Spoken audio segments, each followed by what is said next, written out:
Bom dia, meus amados. Hoje, mais um sábado, dia 7 de dezembro de 2024.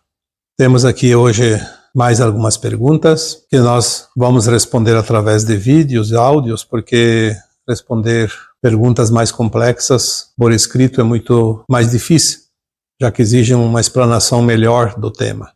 Vamos ver aqui hoje sobre o questionamento apresentado por um seguidor do canal, que questiona o seguinte: se somos uma consciência maior, o que viemos aqui aprender? O que viemos aqui evoluir, se já somos? Então, é interessante. A pergunta é interessante também entender realmente o que estamos aqui fazendo. Quando nós falamos que nós somos muito mais do que pensamos, é porque nós não somos apenas esse fractal de consciência que aqui está encarnado num corpo humano. E é verdade, se nós temos as nossas versões mais elevadas, e são muitas, de fato, para que nós viríamos aqui experienciar algo se já sabemos tanta coisa? Antes de responder propriamente essa questão, vamos colocar aqui mais uma vez um resuminho de como funciona a cocriação. Quem somos e para que estamos aqui virá na sequência para responder essa pergunta. Vamos começar pela fonte criadora. O que é a fonte criadora? A fonte criadora é uma consciência que também é chamada de incriado, porque sempre existiu e sempre vai existir. E a nossa limitação de consciência não tem como entender isso hoje, aqui num fractal de alma. Nós não podemos aqui responder coisas que a nossa consciência não entende. Em primeiro lugar, porque nem eu entenderia, em segundo lugar, porque você também não entenderia. Então não adianta, por nada serviria nenhuma resposta. Quando nós pensamos na fonte criadora, dessa consciência maior, também podemos entender que essa consciência é o Criador, o Deus que nós aprendemos. Eu já disse aqui tantas vezes que Deus não é uma entidade, não é um ser. Deus é uma consciência que funciona como uma fonte inesgotável de informação, de energia, de vida. Esta consciência criou os universos, os multiversos, as galáxias, as estrelas, os planetas, as luas, e tudo o que há em cada planeta, em cada lua, em cada estrela. Nós chamamos a fonte de a emanação permanente de luz criadora, porque quem cria é a luz. A luz é também informação, e a informação é que cria, porque tudo é consciência.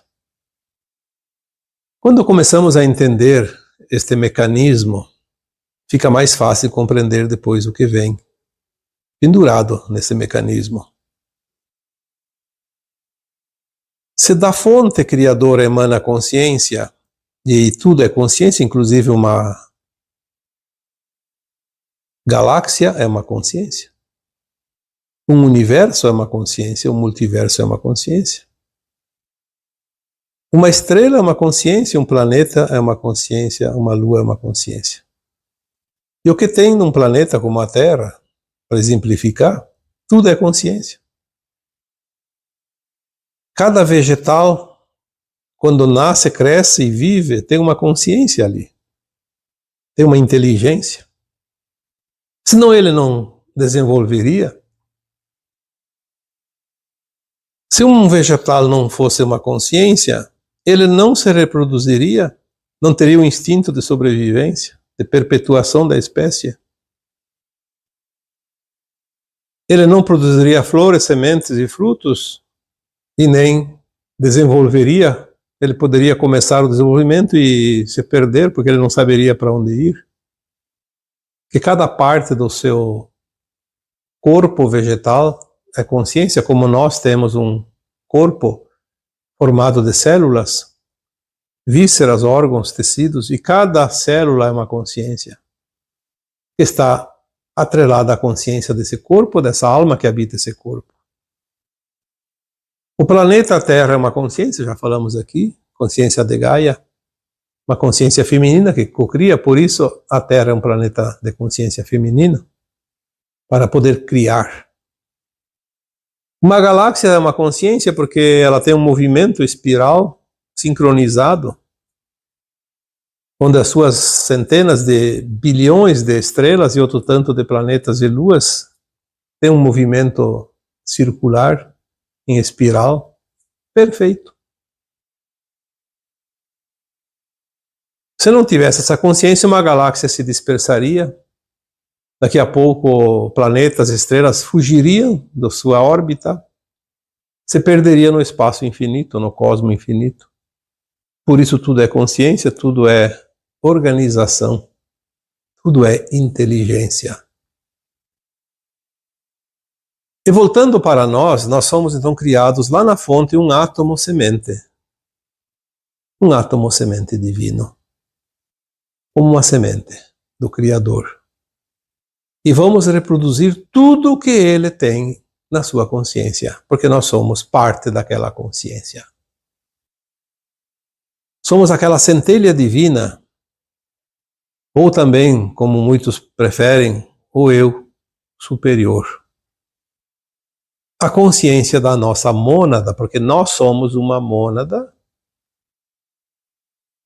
formada por esse átomo semente divino, que se divide em 12 superalmas e depois em mais em 12, e cada vez que se divide, na verdade, se divide essa consciência em partes menores. Então nós dividimos do átomo 144 superalmas no total, e depois em milhares de almas, que não sabemos o número exato.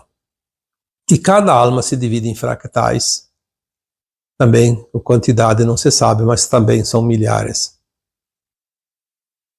Então este átomo ele se divide dele mesmo em partes e forma a famosa mônada, a tão falada mônada.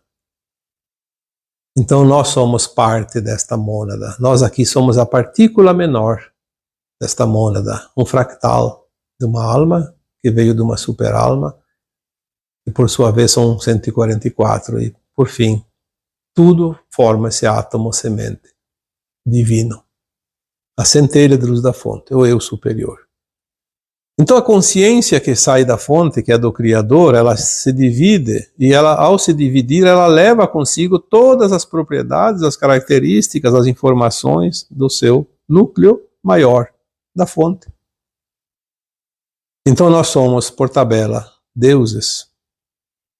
Obviamente que isso não é motivo para inflar o ego, porque nós somos pedaços, partículas, migalhas, mas temos dentro de nós todas as informações que tem na fonte. Não podemos acessar tudo por causa da limitação, porque essa mônada nada mais é que uma consciência. A mônada é uma consciência única, chamada de átomo semente, ou uma semente. Então, existem as sementes que se dividem em pedaços. Obviamente que dentro das versões minha, tuas, porque se nós somos o pedacinho, existem as partes maiores de nós mesmos. Então essa minúscula parte de consciência que hoje habita um corpo humano, ela tem as suas versões mais elevadas, que nada mais são do que consciências, partes da consciência maior, do eu superior, que sabe tudo o que existe. Porque as informações que chegam à fonte são passadas em tempo real para essa semente chamada do eu superior, que é o nosso núcleo consciencial. Mas nem tudo que é passado para o eu superior passa para as suas versões inferiores. Aí que está o segredo. Porque essas versões inferiores, essas partes menores, não têm consciência suficiente para entender tudo. É muito limitado. Mas é justamente ali que está o segredo. Essas partes inferiores da nossa mônada, que são as almas e os fractais de almas, são os grandes operários da própria mônada.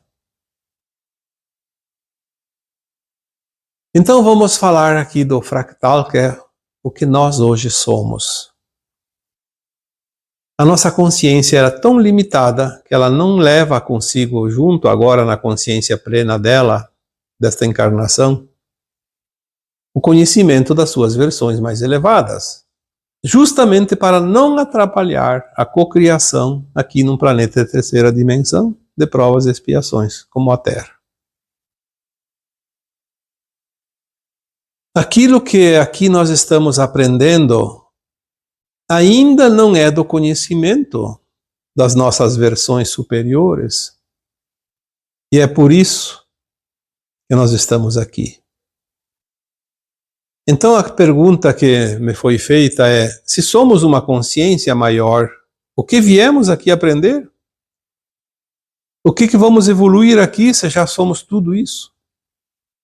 E eu digo, nós não somos nada daquilo que viemos aprender aqui, porque isso aqui é uma novidade para a nossa mônada. As nossas versões sabem infinitamente mais do que sabemos hoje aqui como fractal, mas aquilo que nós estamos aprendendo aqui, as nossas versões superiores ainda não têm conhecimento. Então nós viemos aqui buscar o novo. As experiências ainda não vividas por nenhuma parte nossa, em nenhum lugar do cosmos infinito, porque aqui no planeta Terra, apenas um fractal da nossa mônada é necessária. Aonde estão os outros fractais? Que são milhares. Da nossa própria mônada. Aonde estão as almas, que são milhares? Irmãs da nossa alma, que desmembrou esse fractal? Estão espalhadas pelo cosmos infinito, justamente em galáxias, em estrelas, em planetas, em mundos diferentes do nosso, garimpando novas experiências, novos conhecimentos. Porque se um dia as nossas versões mais elevadas, o nosso eu superior, parar de receber informações de cocriação nova, qual é o sentido dele viver, continuar existindo? Se você fica um mês de férias e não tem o que fazer, você não aguenta passar de 2 semanas. Imagina uma vida eterna, sem fazer nada. A infinitude das vidas que nós conhecemos como vidas, que na verdade são encarnações, mas a infinitude do tempo ocioso seria um tédio tão grande que nenhuma alma evoluída conseguiria suportar. Então ela cria o tempo todo em todas as suas versões, e é assim que o Criador, que chamamos de Deus, cria mundos e fundos, porque nada é criado por Ele diretamente. Ele cria através de nós, dos seus prepostos, das suas crias, das suas criaturas. Porque nós somos Ele personificados em cada lugar deste cosmos infinito. Cada ser humano que está aqui na Terra é um fractal de uma consciência, de uma alma superior, que é de um outro superior, do outro superior até que chega à fonte, que é da fonte, que é de Deus. Então nós somos a partícula. Uma parte, uma migalha. Mas viemos aqui com toda a garantia de que nós seríamos amparados e que um dia retornaremos com as experiências conquistadas, criadas, e que se somarão aquilo que já é, aquilo que já somos, aquilo que já existe. Viemos aqui buscar novidades. Viemos aqui criar coisas inexistentes. Tanto é que o planeta também evolui constantemente. Então, aqui no planeta Terra, nós cocriamos em todos os tempos que estamos aqui, são centenas de milhares de anos, através das sucessivas encarnações. Viemos aqui cocriar constantemente dentro da evolução do próprio planeta, porque o próprio planeta, que é uma consciência, também evolui por si só e também através de nós. Não existe a consciência do planeta evoluir sem que evolua as consciências humanas, sem que evolua as consciências dos vegetais, dos animais, dos minerais, dos elementais.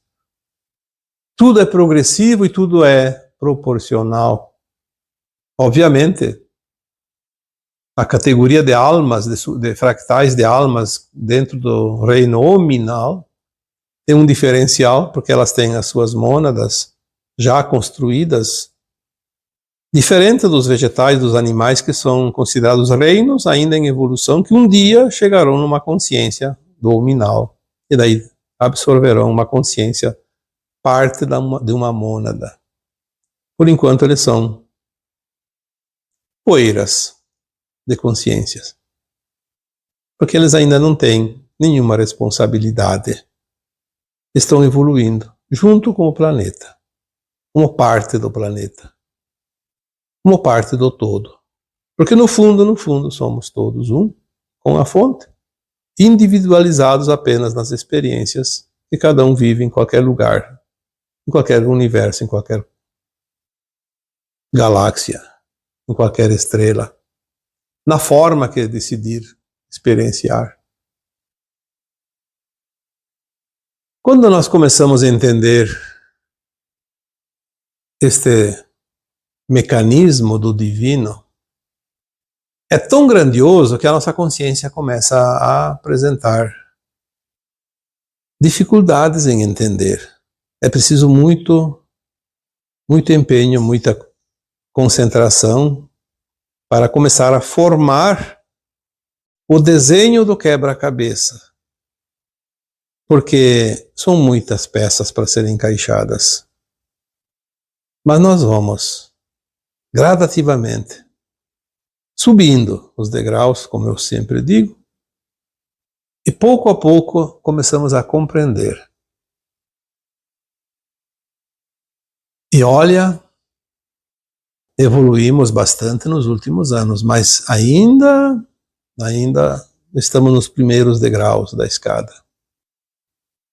O que está por vir é muito grandioso para ser explicado em poucas palavras. Por isso, vamos, aos poucos, montando este desenho para poder entender melhor.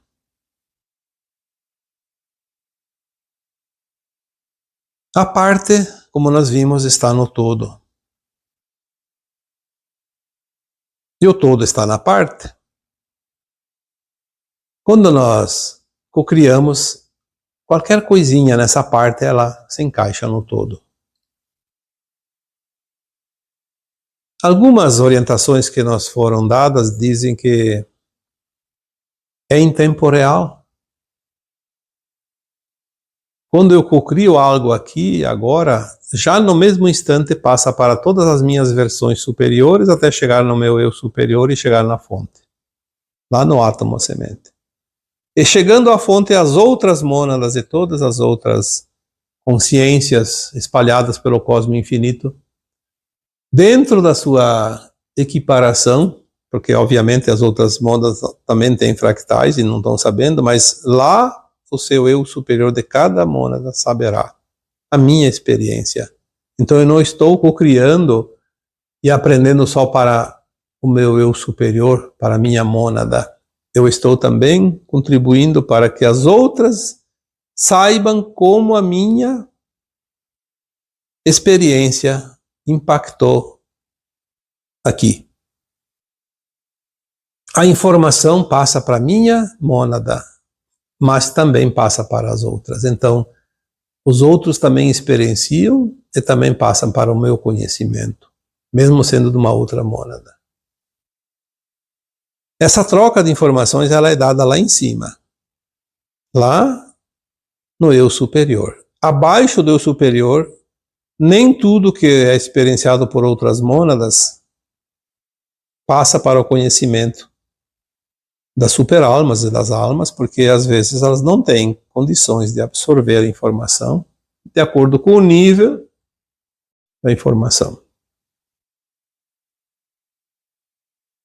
Eu espero que esta pergunta realmente fique bem entendida na sua resposta, porque é importante que cada um de vocês entendam como é construída e por que é construída essa mônada. Sem esta divisão, sem esta separação de partes, os mundos mais inferiores ficariam jogados ao relento, sem nenhuma utilidade. Porque as versões nossas mais elevadas não podem habitar mundos de frequência mais baixa, em função da sua potência incrível de magnetismo, de eletromagnetismo, porque é como uma bomba atômica. Por isso nós somos um átomo. Se nós temos os átomos, e olha que nós temos um corpo humano que também tem átomos, mas num nível que não vai explodir nada ao nosso redor, porque são limitados. Mas nós temos dentro de nós a formação num corpo também, de certa forma, atômica. Eu diria que mais ou menos a resposta seria isso.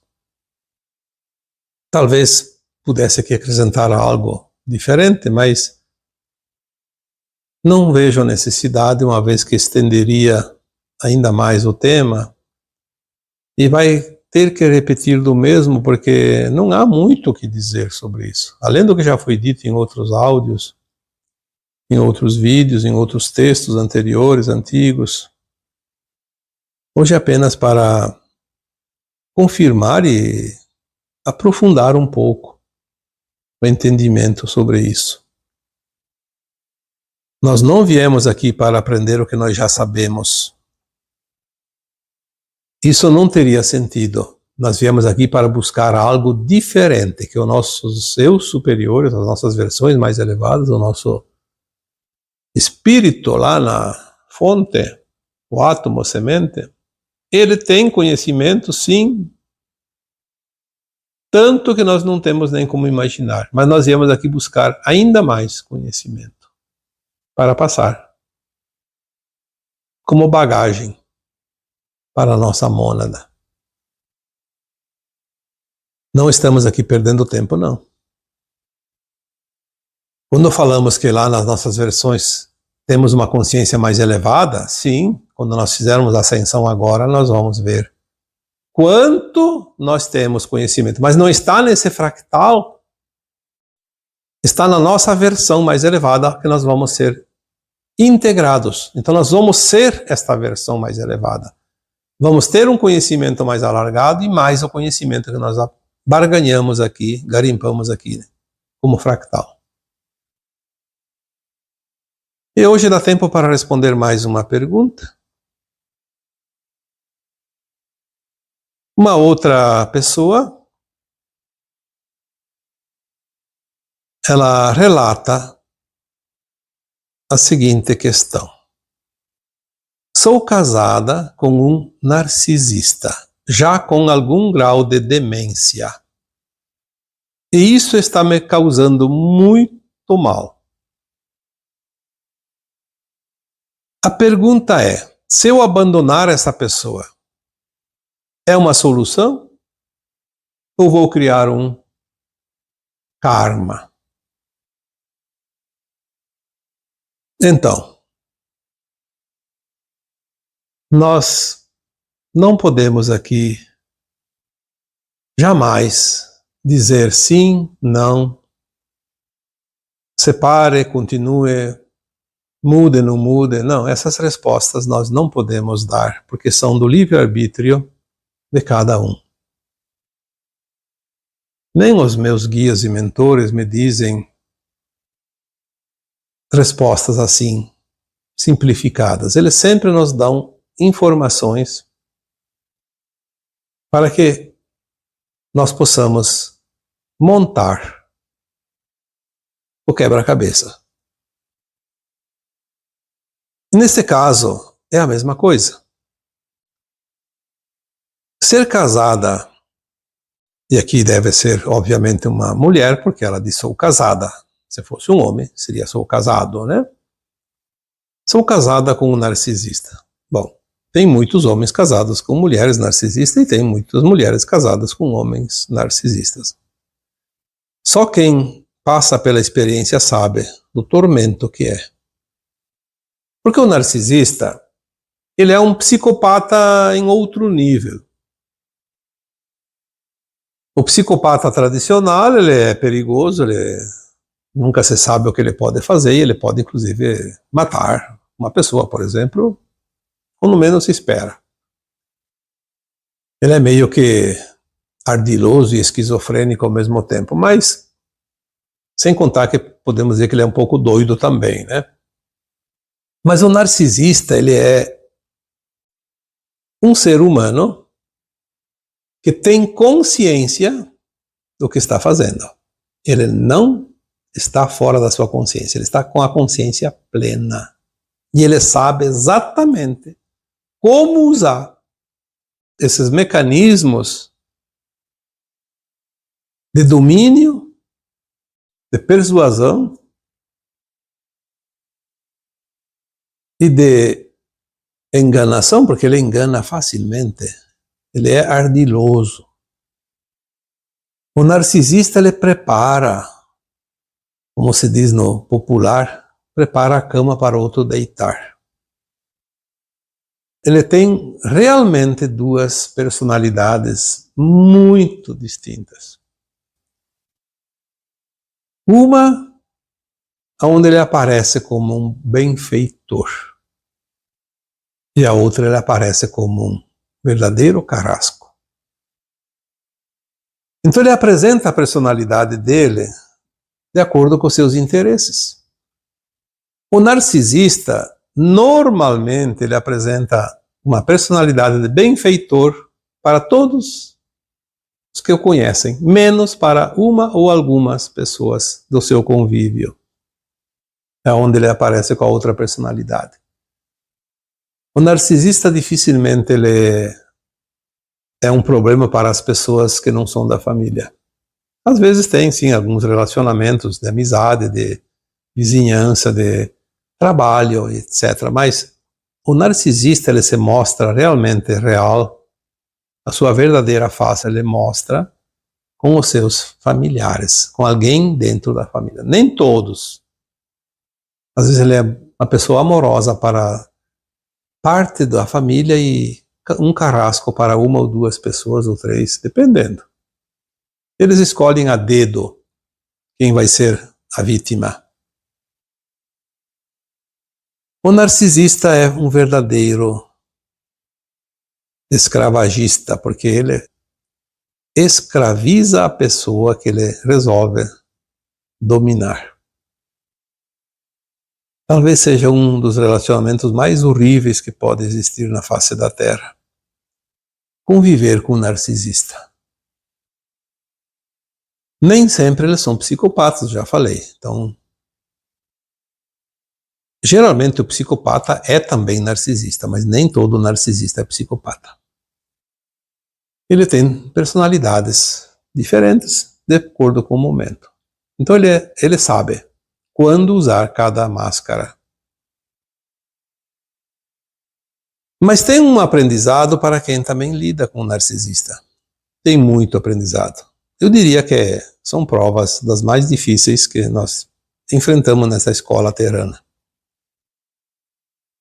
Aprender a lidar, aprender a compreender o narcisista.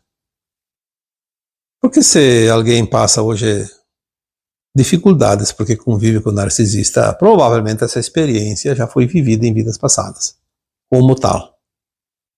Porque nós vivemos as polaridades, os dois lados da moeda, um tempo num lado, outro tempo no outro, em vidas diferentes, encarnações diferentes. E às vezes a gente abusa demais da experiência, depois tem que pagar o preço, é a lei do retorno. Então quem convive com o narcisista também não é vítima, está resgatando um passado tenebroso, sombrio, que exagerou nas suas ações e agora está quitando a parte da dívida que ainda resta, já que esta é a última encarnação nas provas e expiações. Estar casada com um narcisista e ainda com algum grau de demência. Bom, aí já começa a piorar a situação. Porque o narcisista, quando ele começa a apresentar sinal de demência, ele pode virar um psicopata. Ou então ele fica um inútil. Depende do grau da demência, o que está afetando no seu sistema neural. Qual é a parte do cérebro que está sendo afetada pela demência. Eu não vou aqui entrar em detalhes, porque o meu trabalho não é científico, é espiritual. Na visão espiritual, naquilo que nós entendemos e recebemos aqui de informações sobre as leis de causa e efeito, de evolução da própria alma, porque nós somos alma, não somos um corpo físico, somos uma alma eterna. Eu diria que se o narcisista começa a ter grau de demência, tem que tomar certos cuidados, sim. É uma questão de sobrevivência também, mas uma questão de segurança. Ali talvez precise de algum auxílio, de alguma pessoa responsável, autoridade, sei lá. Tem que procurar ajuda, porque é difícil aqui uma decisão. O que fazer nesse caso? Você pode estar correndo algum risco. Porque se além de narcisista ele começa a ter demência, ele começa a perder a razão. Porque o narcisista ele sabe o que está fazendo. Mesmo que está sabendo, inclusive, que está prejudicando o outro. Mas se tem demência, já fica mais difícil. E é óbvio que está te causando muito mal, porque é uma vida penosa. Mas a pergunta maior aqui seria a segunda parte. Abandonar essa pessoa ou não abandonar essa pessoa? Qual a solução?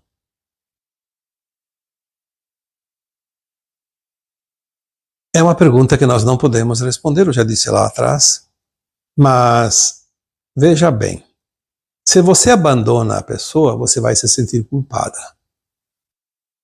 Então aí é outro problema, tu sai de um problema e entra no outro. A culpa não é boa companhia. Talvez seja pior que o narcisista. Porque o narcisista tu pode se livrar dele, de repente, quando o outro desencarna. Ou então sai da vida dele e pronto. Mas a culpa vai ficar contigo. Vai te acompanhar onde você for. Abandonar uma pessoa que já está em demência. Bom, eu acho que ali entra a caridade. Cuidar de alguém que precisa de cuidados nos traz créditos, que quitam karmas, débitos passados. É moeda de troca. Não por ele ser narcisista, mas por ele ser demente. Agora, se ele se torna perigoso, você tem que achar uma saída. Não pode correr riscos desnecessários. Não vou dizer que você tenha que abandonar, tem que encontrar uma solução. Talvez uma internação, talvez uma casa que cuide, sei lá, tem algumas formas, ou alguma medicação que se usa hoje para esses casos. deixa a pessoa meia dopada, então ela não oferece mais muito risco. Abandonar a própria sorte não é a solução. Mas há outras maneiras. E uma pessoa narcisista e demente, o que uma esposa dele, já que você é mulher, o que estaria fazendo na vida de um sujeito desses? Qual é o sentido da vida? Eu acho que ali ela não tem mais o papel de marido e mulher, de esposa e marido, enfim. Talvez fique a caridade, sim, a amizade, porque nós não precisamos levar mágoas daquilo que já passamos. Ah, ele era um narcisista e me incomodou a vida inteira, me fez sofrer muito. Sim, você pagou uma conta. Ele te ajudou a pagar uma conta. Ele te fez um favor. Se não era ele, era outro. Se não fosse uma pessoa, seria um caso fortuito. Um acidente, uma desgraça, uma perda, uma doença também. Tudo de acordo com o peso energético da conta que você pagou. Então ele não é o causador da tua desgraça. Ele é o veículo, o instrumento que foi utilizado, e você escolheu isso antes de encarnar, para quitar certas pendências. Lembrando ainda que estamos na última encarnação, nas provas e expiações, e nós precisamos quitar as contas nesta encarnação para ter o acesso à nova terra, à ascensão da alma. Então ele não é o responsável pelo teu mal-estar, pela tua infelicidade, seja lá o que for que você diga. Ele apenas foi um instrumento.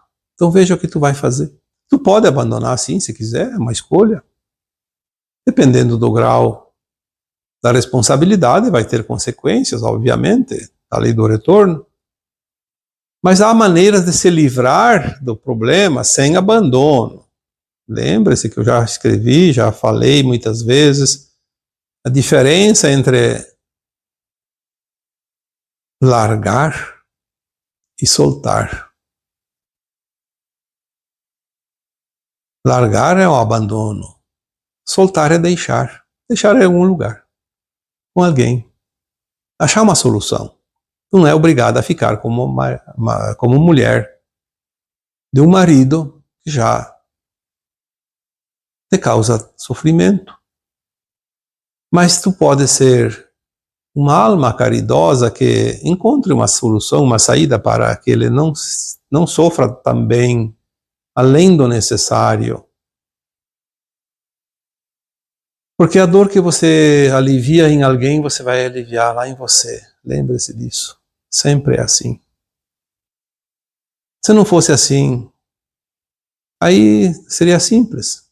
Não tá bom? Manda pastar. Manda as favas, como se diz. Mas nós temos responsabilidades, nós temos compromissos, nós temos um plano de alma, e nós somos uma alma em evolução. E que temos ainda provas, temos expiações, temos aprendizado. Falta pouco, mas ainda tem. Não devemos abandonar jamais nem um animal, nem uma pessoa, e nem nada. Nós devemos sim olhar, o que eu vou fazer com isso? Quais as possibilidades? Quais as soluções que eu posso encontrar e ver a que melhor se adapta à situação. E não é só nesse caso do narcisista e ainda demente, mas em todas as situações, para todas as demais pessoas que aqui escutam esse vídeo, esse áudio. Qualquer situação sempre tem várias soluções. Um leque de probabilidades. Encontrar a melhor solução dentro daquilo que é amorosidade, que é compaixão, que é respeito. Porque são características de uma alma que está se elevando, que está ascensionando. Nós temos que pensar que o que nós fazemos de bem vai aliviar coisas erradas que já fizemos nesta vida ou em vidas passadas, e vai somar na média final favoravelmente para cada um de nós. Então fica difícil dar uma resposta seca, mas deixamos aqui então uma orientação para este caso e para outros casos. E quando agimos com a compaixão, com o respeito, com o amor incondicional, estamos fazendo um trabalho mais ou menos já como treinamento para quando estivermos ascensionados e vamos auxiliar almas que estão em mundos de provas e expiações. É um treinamento de uma alma ascensionada. Uma alma que vai herdar a nova terra, que vai estar na quinta dimensão. Não mais no mundo de provas e expiações, mas no mundo de regeneração. E se tudo é evolução, é um momento apropriado para galgar mais alguns degraus, fazendo o melhor. Não é preciso ficar onde não se sente bem, não é preciso ficar onde se sofre, obviamente, o sofrimento é uma opção, mas optar por servir da forma que nós pudermos servir dentro daquilo que é ético, que é honesto, que é justo. Porque olhar o outro com compaixão nos eleva sempre. E agora eu finalizo deixando, como sempre, o meu abraço de luz em cada um de vocês. Namastê.